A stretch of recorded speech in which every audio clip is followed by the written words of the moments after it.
আসসালামু আলাইকুম রহমতুল্লাহ বারাকাত। চলে আসলাম অলৌকিক একটা খেজুর গাছ দেখার জন্য। নদীর মাঝে খেজুর গাছ, অবিশ্বাস্য ঘটনা।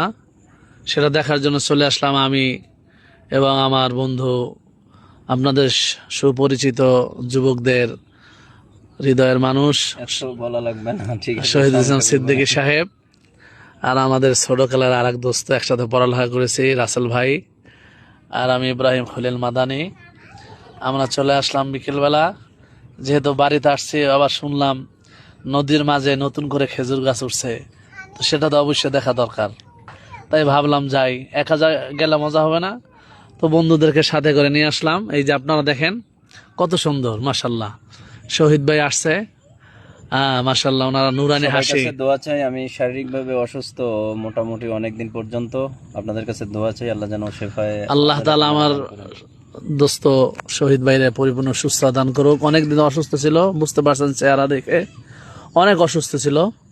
তো ভাইরে একটু আনন্দ দেওয়ার জন্য, রিল্যাক্সে একটু মনোমুগ্ধকর দৃশ্য দেখানোর জন্য আমরা নিয়ে আসলাম। এই যে নদীর ভিতরে খেজুর গাছটা দেখেন, কি কুদরত আল্লাহ তাআলা। নদীর ভিতরে খেজুর গাছটা কত সুন্দর দাঁড়ায় দিয়েছে, মাশাল্লাহ। দেখা হবে ইনশাল্লাহ। আসসালামু আলাইকুম রহমতুল্লাহ।